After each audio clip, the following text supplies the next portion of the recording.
दोस्तों नमस्कार, मैं मनोज कुमार शर्मा आजाद हिंद आवाज न्यूज के लिए आपके बीच में एक बार फिर। क्या दोस्तों हमने कभी किसी ऐसे कायर प्रधानमंत्री की कल्पना की थी कि जिसको चीन भी लाल आंख दिखाएगा? जो प्रधानमंत्री कभी लाल आंख दिखाने के सवाल पर कभी विपक्ष को घेरता था, कभी मनमोहन सिंह, जो स्वर्गीय मनमोहन सिंह हैं, उनके बारे में उल्टी सीधी बात करता था, कहता था कि ये मोहन सिंह हैं, ये कोई बात नहीं करते। जब यूसैइड की फंडिंग के मामले में बातें आती हैं और जब अचानक से गोदी मीडिया ये चिल्लाने लगता है कि विपक्ष ने अमेरिका से पैसा लिया और मोदी सरकार को गिराने की कोशिशें की, लेकिन अगले पल जैसे उनकी खुशी जो है गायब हो जाती है, जैसे गधे के सर से सींग, और यहां पर उल्टे सवाल सरकार पर उठने लगते हैं। मैं समझता हूं कि जिन वर्णों के साथ, जिन शब्दों के साथ मैंने अपना वीडियो ब्लॉग शुरू किया था, अब उन्हीं से मैं फिर से शुरू करना चाहूंगा। क्या हमने किसी ऐसे कायर प्रधानमंत्री की कल्पना की थी? क्या ऐसे किसी व्यक्ति, नेता की कल्पना की थी कि जो 140 करोड़ लोगों के लोकतंत्र के मान को एकदम किसी के पैरों तले कुचलवा देगा? क्या हमने सोचा था कि कोई ऐसा प्रधानमंत्री होगा जो हमारे देश का मान गिरा देगा? क्या हमने सोचा था कि किसी के भी बार बार बेइज्जती करने के बाद भी कोई ऐसा प्रधानमंत्री होगा जो अपने रास रंग में डूबा रहेगा? क्या कोई ऐसा प्रधानमंत्री होगा जो भारत के ऊपर कायराना इल्जाम लगाने वाले ट्रंप को जवाब नहीं देगा? क्या कोई ऐसा प्रधानमंत्री होगा कि जिसने कभी ट्रंप की तरफ आंख न दिखाने की कसम खाई हो? क्या ऐसे प्रधानमंत्री की कल्पना की थी कि जो अपने दोस्त मित्र अदानी के लिए स्पेशल विजिट पर गया हो? क्या ऐसे प्रधानमंत्री की कल्पना की थी कि जो अपने दोस्त की जान बचाने के लिए लोगों के सामने भीख मांग रहा हो? क्या हमने ऐसे प्रधानमंत्री की कल्पना की थी कि जिसको ब्रिक्स के मामले में अमेरिका का राष्ट्रपति बिठा करके जो है धमकाए और कहे कि मैं तुम पर टैक्स लगाऊंगा? क्या हमने ऐसे प्रधानमंत्री की कल्पना की थी कि जिसको बिठा करके अमेरिका का राष्ट्रपति ये कहे कि तुम हमारे उत्पादों पर टैक्स लगाओगे तो हम भी आपके उत्पादों पर टैक्स लगाएंगे? हमने कभी ऐसी कल्पना की नहीं थी, ना सोचा था, ना ख्यालों में था।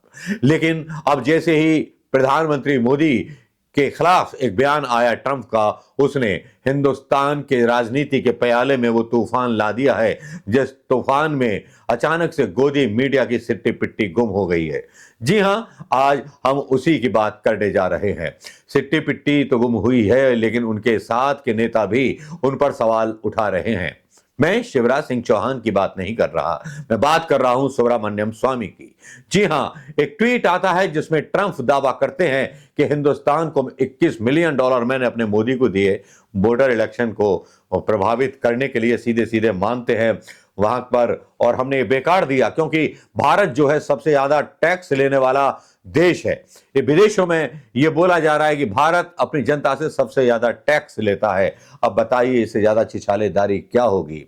इस टैक्स पर मैं बाद में आऊंगा, लेकिन पहले बात करूंगा सुब्रमण्यम स्वामी के बारे में कि सुब्रमण्यम स्वामी ने खुद बोला है, क्योंकि सनातन धर्म नाम की एक ट्विटर हैंडल है जो ट्वीट करती है, president Trump confirm $21 million were given to PM Narendra Modi in India for voter turnout. Exact word $21 million going to my friend PM Modi in India for vote turn out. ये एग्जैक्ट वर्ड थे Trump के। जी हां, इसी को coat करते हुए सुब्रमण्यम स्वामी बरस जाते हैं प्रधानमंत्री मोदी पर और वो कहते हैं, Modi has if Modi does not make a statement denying receiving and 21 million and sending a notice to defamation of US President Trump, then I, in public interest, will send a show cause notice to Modi and file a criminal case in court. मैं मोदी के खिलाफ एक आपराधिक मुकदमा दर्ज करूंगा। जी हां, आज की ब्रेकिंग न्यूज सुन लीजिए। सुब्रमण्यम स्वामी ने कहा है, मैं करूंगा एफआईआर मोदी के खिलाफ। जी हां, उस प्रधानमंत्री के खिलाफ जिसने देश को बेइज्जत होते हुए अमेरिका में देखा। सुब्रमण्यम स्वामी के बाद राजनीति में हलचल तो मचेगी और हलचल ऐसी आएगी कि प्यालों में तूफान भी आएगा। तूफान आएगा तो भक्तों भी जो है बर्राएंगे, भक्त भी गुर्राएंगे। जी हां, यही बात यहीं तक नहीं रुकते हैं सुब्रमण्यम स्वामी आगे लिखते हैं, Modi has to explain in parliament and election commission why he accept 21 million from president Trump if it was for the 2019 election, was it declared to CEC after itemizing it and amounts? जब मोदी जी को 21 million dollar मिले थे तब क्या chief election commission को उन्होंने बताया था 2019 के इलेक्शन में वो अकेले मोदी को ही नहीं घेरते, मोदी के पाले हुए उस केंचुआ को भी घेरते हैं, जिस केंचुए की चर्चा सोशल मीडिया पर कहा जाता है कि मोदी के इशारे पर नाचता है और मोदी के इशारे पर ही काम करता है, जिस केंचुआ पर महाराष्ट्र इलेक्शन में गड़बड़ कराने के आरोप हैं, जिस केंचुआ पर विभिन्न तरह के आरोप लग रहे हैं और जिस केंचुआ के मुख्य व्यक्ति रिटायर होने वाले हैं और एक नए आए हैं ज्ञानेश कुमार जी, जिनको चुना गया है, जिनके बारे में अभी जानकारी यह है कि ये वही ज्ञानेश हैं जिनके ऊपर काफी जिम्मेवारियां रखी गई हैं, ये वही ज्ञानेश हैं जिनका सिलेक्शन हो रहा था तो राहुल गांधी वहां से चले आए थे ये कहते हुए कि जब तक सुप्रीम कोर्ट का फैसला नहीं आएगा तब तक मैं इस बारे में और इस सिलेक्शन में कोई भी भाग नहीं लूंगा। एक तरह से सुप्रीम कोर्ट को आंख दिखा रहे थे, सुप्रीम कोर्ट को धज्जियां उड़ा रहे थे। प्रधानमंत्री मोदी जी का वही हाल है कि घर में तो शेर हैं और बाहर ढेर हैं।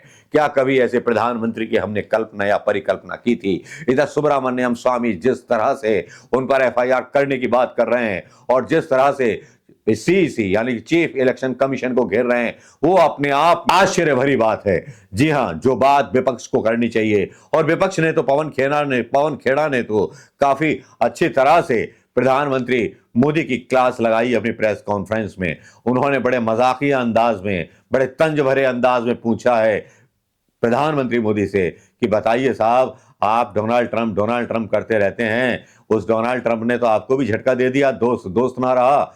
अब क्या कहेंगे, अब क्या जवाब देंगे? अब गोदी मीडिया पत्रकारों की मुंह क्यों बंद हैं? अब क्यों ताला सिला हुआ है? जो 2 दिन पहले तक ये खबरें चला रहे थे, ये बहस चला रहे थे कि मोदी सरकार को गिराने के लिए अमेरिका ने फंडिंग की, और एक ट्रंप है कि मानता नहीं, ट्रंप बार बार बयान पे बयान बदले जाता है। अब मैं दोस्तों बताता हूं वो हकीकत कि जिस हकीकत का आपको रंग दिखाया गया है, जिस हकीकत के रंग में झूठे रंग भर करके आपको दिखाया गया है, वो सब्ज बाग, वो झूठा एक विकासशील भारत जिसके बारे में अभी तक आप सोच नहीं पा रहे होंगे। अगर आप मोटी बुद्धि के व्यक्ति हैं तो शायद नहीं सोच पाएंगे। अगर आप प्रधानमंत्री मोदी के अंधभक्त हैं तब भी आपको देशभक्ति का राग और देशभक्ति के बारे में बातें समझ में नहीं आएंगी। अगर आप मोदी के अंधभक्त नहीं हैं तो जरा सा वो चश्मा उतार कर और कान के पर्दे खोल करके जरा आज मेरी बात को सुन लीजिए। लेकिन प्रधानमंत्री मोदी जी की जिस तरह से ट्रंप बेइज्जती करते हैं, प्रधानमंत्री उसका मुंह तोड़ जवाब क्यों नहीं देते? हमें शर्म इस बात की आती है। प्रधानमंत्री मोदी जी, किसी तरह से डरने की आवश्यकता नहीं है। 140 करोड़ लोग आपके साथ हैं। उस ट्रंप को जवाब दीजिए, उस अमेरिका को जवाब दीजिए जिस अमेरिका को जवाब दे करके इंदिरा गांधी ने भारत का मान ऊंचा कर दिया था। उस ट्रंप को जवाब देने में आपकी क्या मजबूरी है? ऐसी क्या मजबूरी है कि आप डरते हैं ट्रंप से, आप डरते हैं चीन से? वही ट्रंप है जो चीन के लोगों से ज्यादा प्यार करता है, उसका वीडियो भी सोशल मीडिया पर वायरल हो रहा है। ये वही ट्रंप है जो हिंदुस्तानियों को तो हथकड़ी पहना करके हिंदुस्तान भेजता है, लेकिन चीन के लोगों को बाकायदा पैसेंजर फ्लाइट में बिठा करके उसके देश भेजता है।